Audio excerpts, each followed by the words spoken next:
that Israel in the wilderness was forbidden to gather manna on the Sabbath. Now, you pay a lot of money to learn this, but Exodus 16 comes before Exodus 20. Hello friends, welcome to the YouTube channel. You're here with Pastor James Devalon. I got on my screen today, this is a Sunday keeping pastor. His name is Dr. Robert Godfrey. He is speaking about the origin of the Sabbath. Remember, he's a Sunday keeping pastor. And I want you to hear the arguments that he's making.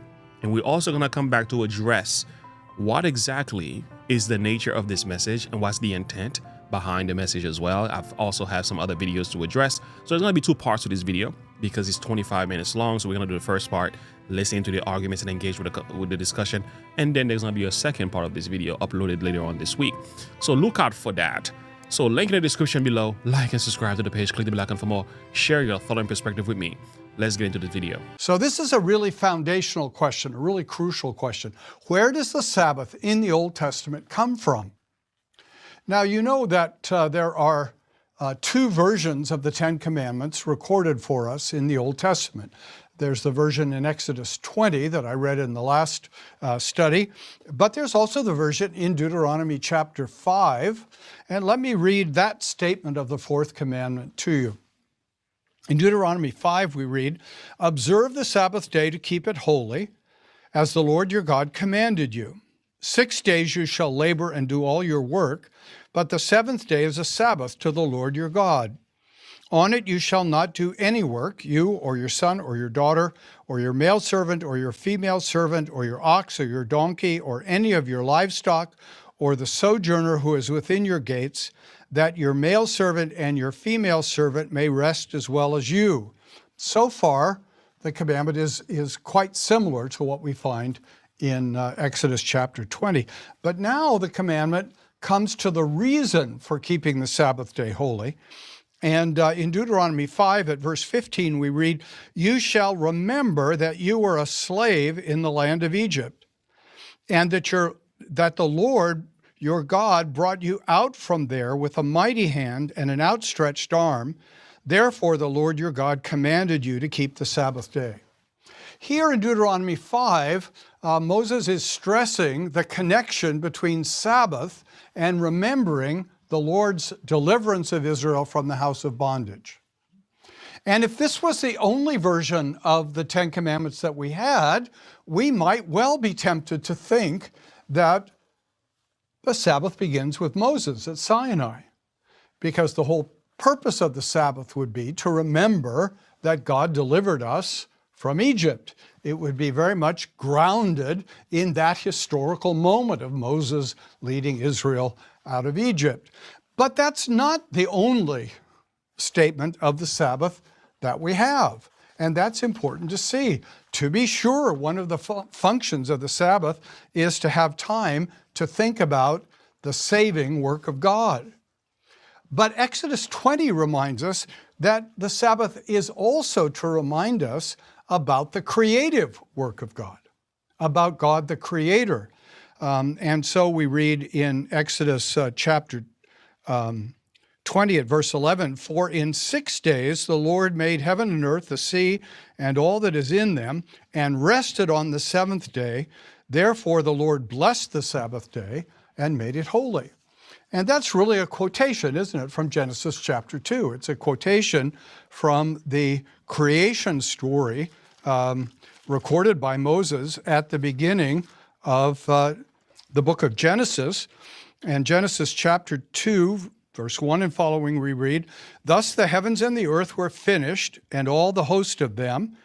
And on the seventh day God finished his work that he had done, and he rested on the seventh day from all his work that he had done. So the Lord blessed the seventh day and made it holy, because on it God rested from all his work that he had done in creation." There it is, Genesis 2, verse 3. God blessed the seventh day and made it holy. Now, those who want to defend the proposition that the Sabbath really only comes with Moses said, well, yes, it's recorded that God blessed the Sabbath day and made it holy at creation, but there's no commandment there. There's no commandment to keep the day holy there. It's simply a declaration that God made it holy. But you know, that's a pretty weak argument. That's really a pretty weak argument. Certainly Yes, it's a weak argument when you see in the fourth commandment in Exodus 20 that it's given as a reason for the Sabbath. Well, you could still say, well, Moses is giving a new reason to the Sabbath that really wasn't there from creation. But I don't think that works. When God blessed the seventh day and made it holy, for whom did he do that? Did he do it for himself? Well, God doesn't really live in days, does he? God doesn't really live in time. God lives in eternity. And all of God's existence is blessed and holy, right? He doesn't have sometimes more blessed than others, some days more holy than others. God exists always in holiness and blessedness in eternity. So for whom did God bless the seventh day and make it holy? For man. I've argued that really all of the creation story is structured so that we'll know who we are and how we're to live. It's a pattern for us in living, and we're to work 6 days and rest one. That's the pattern God established for us in creation. And then when we look more carefully at the Old Testament before Moses, or at least before Sinai, we discover that the Sabbath seems to be present. It's interesting that in the book of Genesis, at several points, we can see that God's people are following a 7-day week. Now you say, well, you know, how important is that? Well, it is important because the way we human beings measure time, in most instances, is established by nature. Yep. So what's a day? Well, it's 24 hours of night and day, of darkness and light. You don't have to have the Bible to know what a day is. We have months as human beings. That's related to the moon and lunar orbit, so that cultures all around the world know what a month is. Now, that's not to say that every calendar is exactly the same, but there's a substantial agreement about what a day is, about what a month is, about what a year is. Because a year too is determined by nature, by the orbit of the earth around the sun. Those things are all established in nature. We don't need special revelation to know that. But a week is not established in nature. This is powerful. A 7-day week is established by revelation.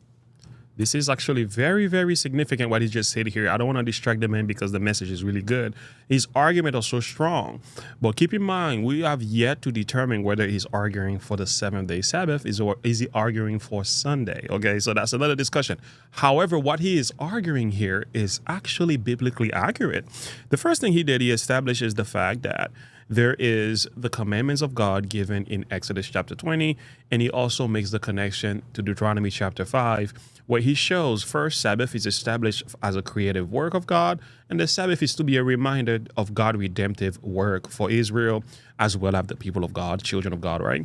Having established that, he traveled back to the book of Genesis chapter 2 to explain that the Sabbath is something that God established right after creation. And I love this because I've read some of the comments, okay, and people are saying, James, when it comes to the Sabbath, there was no evening and a morning. But the Lord says it is a day. So God is hoping that you will understand, because it is a day, there will be an evening and a morning. It is a cycle. And they were saying as a result of that, maybe the Sabbath was to be a continuous thing, was more of a spiritual Sabbath than it is a literal day. Stop using that argument. That is unbiblical, okay? Now, here's the thing. He is still arguing the fact that the different weekly days, the weekly cycle, is very much given by revelation, while all the others is confirmed by nature, which is true. You got the moon, you got the yearly cycle, and everything else. You can see how this is all played out in nature. But when it comes to the 7-day cycle, God himself established that. As a matter of fact, this was attacked in France, and they wanted to do a 10-day cycle. History shows people were getting sick. They were getting all kind of accidents. They were having all kind of difficult issues, and they eventually changed their mind. Let's go back to a 7-day cycle, because even the human body and the human psychology, should I say, anatomy, actually parallels that of the 7-day cycle. Actually, it does. Anyway, we can go back to hear some more of this substance, but let's continue his argument here. To know that. But a week is not established in nature. A 7-day week is established by revelation. We are called to have a 7-day week by God because of the imprint of his creative work on our lives. At the time of the French Revolution, one of the things the revolutionaries tried to do was get rid of the 7-day week. They wanted to put the world on a metric system, even back then. So they wanted a 10-day week, 3 10-day weeks. Well, that kind of would work. They weren't able to succeed at that because 7 days was too well implanted in practice. But it's really by revelation that we have a 7-day week. And that's testified to in the book of Genesis at several points, that they were living according to a 7-day week. We also read in Exodus chapter 16 that Israel in the wilderness was forbidden to gather manna on the Sabbath. Now, you pay a lot of money to learn this, but Exodus 16 comes before Exodus 20. So Israel was keeping Sabbath before they got to Sinai, it appears. And all of this is to say that Sabbath, while being influenced by redemption and by God's saving work, bringing them out of the house of bondage, the root of the Sabbath is in creation. And our Reformed fathers, by and large, said that the Sabbath is a creation ordinance, that there are certain things established in creation that stay with mankind all through its experience and life. Say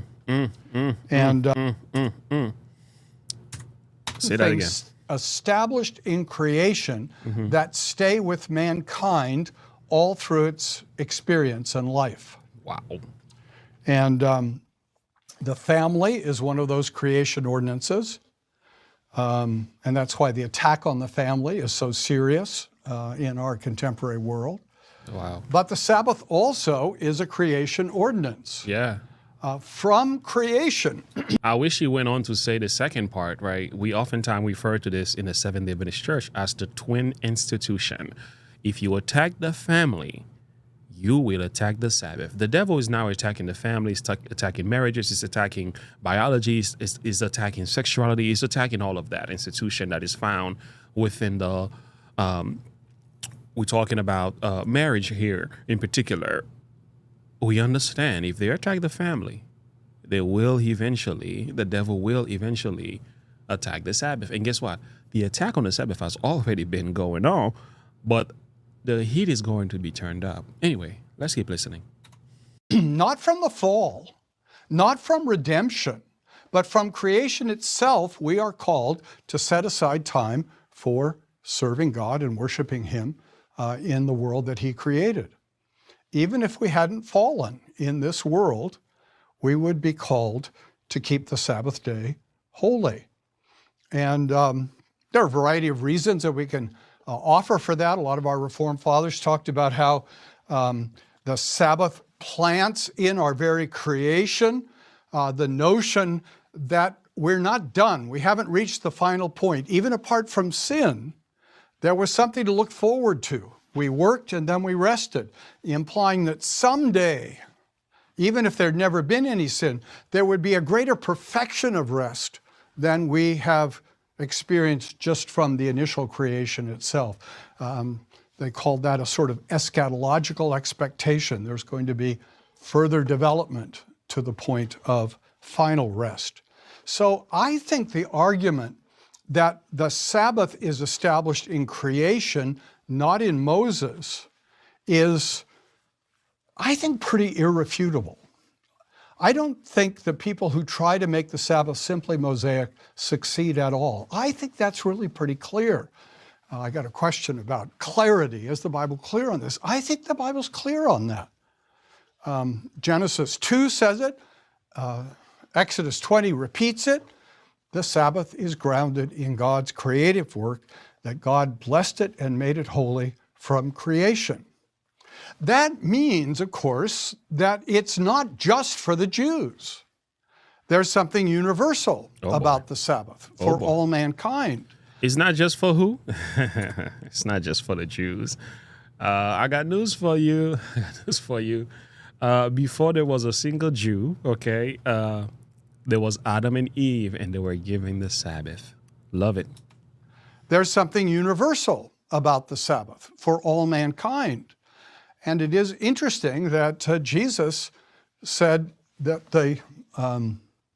that he was Lord of the Sabbath, and that God had made the Sabbath for man, not man for the Sabbath. It's interesting. He didn't say God made the Sabbath for Israel. He talks about all mankind there. God made the Sabbath for man. That's the declaration of the Savior. I think all these pieces are really quite clear that the Sabbath is grounded in creation, not in the unique experience of Israel at Sinai. Now, that's not to say that the Sinai experience didn't have an impact on the understanding of the Sabbath or the particulars of the Sabbath or maybe even the strictness of the Sabbath. But the institution itself rests in creation, and that's crucial because it means it's a little harder to dismiss it. We know the New Testament tells us that there are many Mosaic institutions that are fulfilled and no longer imposed on Christians. But this is not simply a Mosaic institution, and that's why we have to look much more carefully at the New Testament material to see that. Okay, we can stop right there. Thus far, you've heard the argument, right? The man argued that, and I've already explained part one, so I'm not going to touch that again. The second part of his argument is that the root of the Sabbath is in creation. As a matter of fact, it's supposed to commemorate creation. Just like you celebrate the life of a child. That's like the birthday of the child that was born on a particular day. The significance is that every time that day comes back around, you have a celebration reminding you of what happened that specific day. And I'm very excited because my wife's birthday is coming. So we plan on spending some time together. Having said that, is just you can't undo that, right? And also our anniversary is coming up. So the anniversary cannot be substituted for another event. It is actually, if you are a married man, you know what I'm talking about. You don't want to commit the unpardonable sin. If you forget about your wife's anniversary, your marriage anniversary, this could be the end of your life. But having said that, when God created the world, he established the 7-day Sabbath to commemorate creation. And this is not something you can do away with, you can reject. And people are saying Exodus chapter 20. Exodus chapter 20 says, remember. Remember what? Remember the Sabbath that was established at creation to keep it holy. That's the point. Remember. You cannot remember something that was never mentioned before. So therefore, the Sabbath had to have been kept. There had to be a knowledge of the Sabbath throughout Israel, and also even during the times of the patriarchs, right? The patriarchs and the prophets, going far back into the early fathers and so on, leading all the way back to Genesis. This is why God says, remember. And I love what he also said here is that even if there was no sin, even if there was no fall, there will still have been a Sabbath keeping. And the truth is, yeah, because it goes back to creation. He has a lot more to do with that than redemption itself. Redemption now was later on applied to the Sabbath, which represents God's having redeemed Israel from Egypt. The same way Jesus also redeemed us from a bondage of sin on the cross of Calvary and woke up that early Sunday morning, but keep in mind he rested on the Sabbath according to the commandments, though. So now he mentioned how the Sabbath also proves there will be Sabbath keeping in the future. And it is true. When you were to look at the Sabbath, and keep in mind, God dwells in eternity. We don't live we live in time, right? So a time, somebody says, is like a portion of eternity God has given to us. So we have a small segment of eternity that the Bible refers to as time. So having said that, think about what I'm going to share with you right now, and we are simply done with part 1 of our study. So let's go to Isaiah chapter 66. And I want you to notice what's being said here. And we're going to read the verses in verse 23 and 24. And we are done with this video. And the Bible says, "And it shall come to pass that from one new moon to another, and from one Sabbath to another, shall all flesh come and worship, to worship before me, saith the Lord." Wait. What is God talking about here?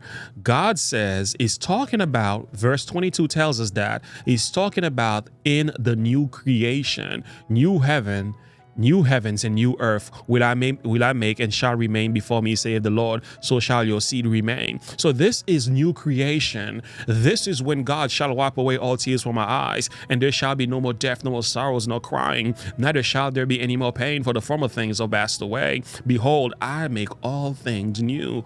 Revelation chapter 21, verses 4 and 5. Having read that, here what you now find in verse 22 and 23, God in 22 establishes creation. In 23, God is talking about how even in new creation, Sabbath keeping will be happening. So if you're going to keep the Sabbath in creation, in earth and heaven made new, you saying it doesn't apply today?